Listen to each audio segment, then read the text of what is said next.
Moolala is brought to you by the nonprofit credit counseling agency Credit Canada. Most listeners of this show live in Canada, and there are huge benefits to living in Canada. The mountains, the prairies, the cosmopolitan cities, the food, the opportunity, and there are huge costs, especially taxes. It is a part of living in Canada that we pay a chunk of our income in taxes. Our next guest has a strategy to help his clients pay little to no tax and, in his view, dramatically increase their net worth. Does it sound a little too good to be true? We're going to find out about something called the tax-free zone. Derryn Shrosbree is the founder of 33.7. He joins us now to talk about it. Hello there. Bruce, how's it going? I am well. The tax-free zone. What does this mean? Tax-free zone. It's a little fairly well-known in some circles and fairly unknown in other circles. It's a little thing that helps Canadians to pay less tax. And as much as I love living in Canada, we do have a fairly aggressive tax system in this wonderful country. And my job is to help people just to reduce their taxes a little bit so that they can keep some more of their hard-earned money for themselves and their families. Well, it doesn't sound like a little bit. It sounds like your aim is to reduce it dramatically. Yes, it is dramatic. I'm trying to be a little bit glib. But, right. It is. Tell us how it works. Very, very simple. So this is for the domain of entrepreneurs, primarily people that have businesses and have corporations. So if you have a corporation, you're lucky because you are now taxed at the lowest of the G8, which is at about between 9, 10, 11% on your corporate tax rate, whereas your personal tax rate is about 50 to 54% if you're in the higher, ultra high net worth bracket. So what we do is we're running an arbitrage between those two numbers. It's very, very simple. The corporation gets corporate retained earnings coming in. So you sell your widget and you make, let's just use $100,000 as an example. Let's say you make $100,000. That's corporate retained earnings. If you take the $100,000 out of your corporation, you have to pay tax. Easy math, $36,000 of that is a dividend tax. So $36,000 of the $100,000 goes to tax, which is a lot, right? So how do we pull money out of a corporation and not pay income tax? Well, it's very, very simple.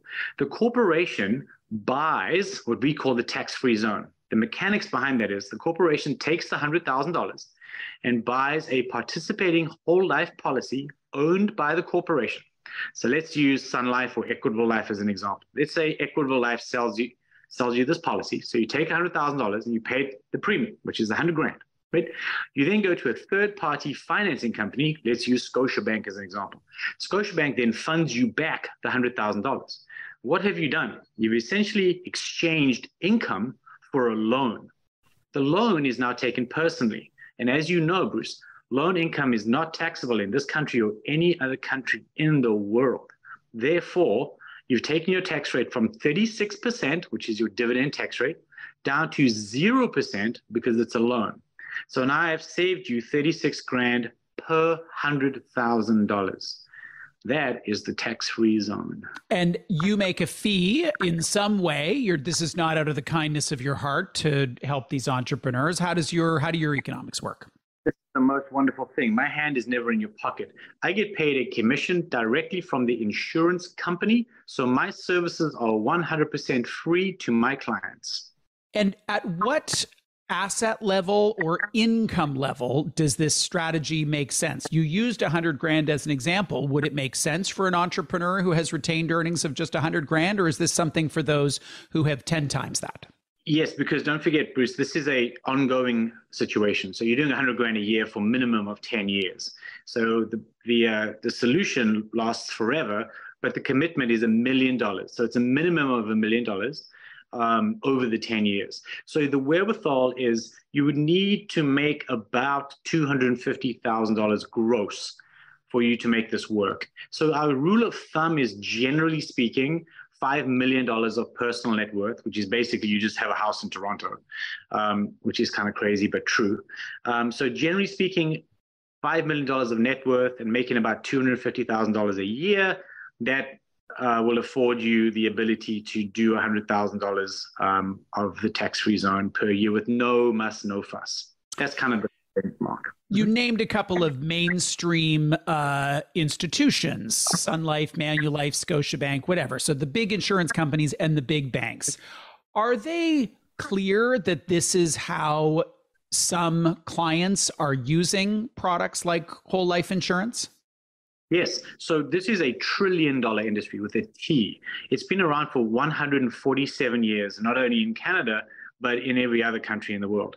It is extremely well known. This is not a loophole. It's written into the Canadian tax code, and the allowance is called the capital dividend account. So we're not working in the gray. Like, I wouldn't go on a recorded Cirrus situation and be like, oh, this is some dodgy, tax dodge. It's not. It's extremely well known to the government. And obviously, if Scotiabank is funding it and Sun Life is providing it, these are not small companies. These are, $100 million, billion-dollar companies. So this is not, some random South African dude in the back room with a little green hat saying, hey, I can save you taxes. This is $1 trillion industry that is called tax efficiency. This is not tax avoidance. This is not tax evasion. This is financial planning 101. And how do you plan? Well, you use strategies that minimize tax, minimize risk, and maximize your personal net worth. This is one of those strategies. It's not a silver bullet, doesn't cure everything, but it certainly helps you to feather your nest. What are some of the most frequently asked questions that you get as you're talking to entrepreneurs about this strategy? You nailed it right in the beginning. It's too good to be true, right? So, that we get that a lot. Don't forget that in the 1700s, no one had ever heard of a mortgage. If I was sitting down in a coffee shop and was lamenting the fact that I couldn't buy a house because I didn't have the capital, and someone leaned over from the adjacent table and said, oh, by the way, stranger, I'll finance your house for you, I'd look at this person and say, well, that's too good to be true. It's got to be nonsense. But right now, I'm pretty sure that most Canadians know what a mortgage is. So the concept is not new. It's just new to you.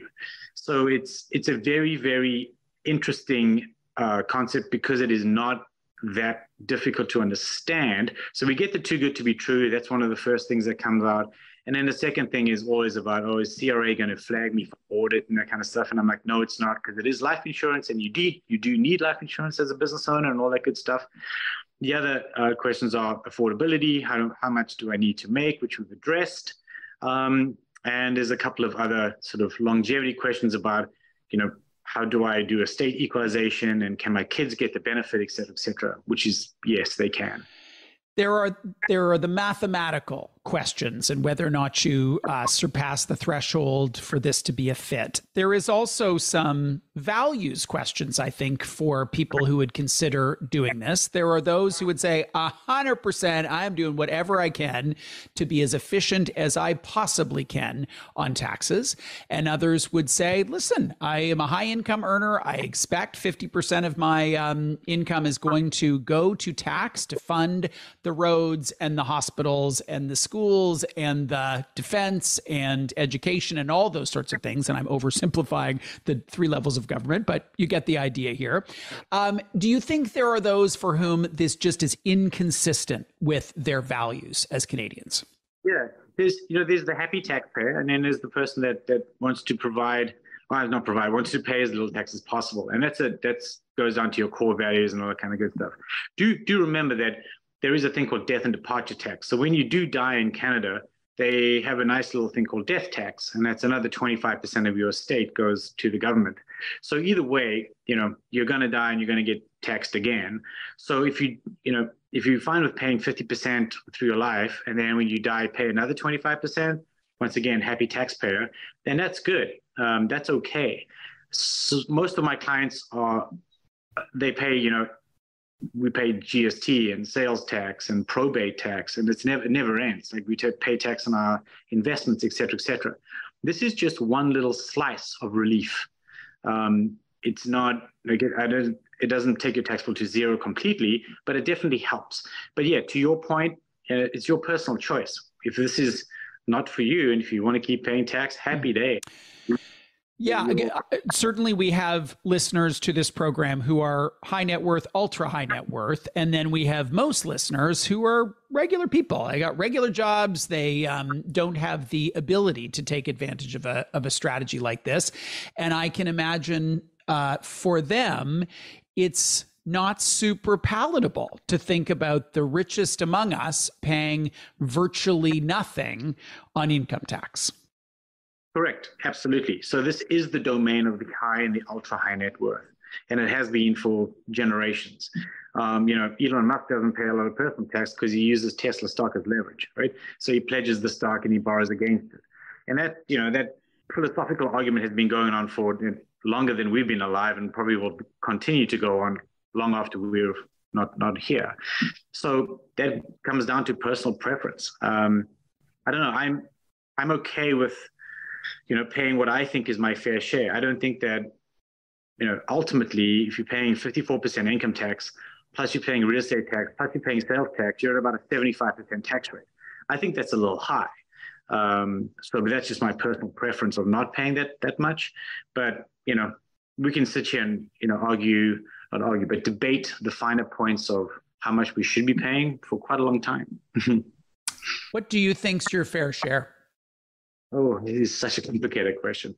I think my fair share is based on, oh God, and this is a very tricky subject. It is. And I don't think there's a right answer. I think it is a really thoughtful question. And I appreciate your generosity in allowing me to ask you that question, because it's not a question we really think of. Like most people think of taxes as something done to them. They don't ask that question of what fair share is. And I think it's an important one. Yeah, absolutely. I've bandied about the question of usage tax or consumption tax. Whereas if you're going to go buy bread and milk, there should be no tax on basics, I don't think. But if you want to go buy a Lamborghini, I think it should be taxed a lot, right? So I think that, there's wealth tax and consumption tax. What I don't really appreciate is the most productive people in society that make, provide a ton of jobs or whatever the case may be, they get taxed a lot, which is a disincentive for them to do even better.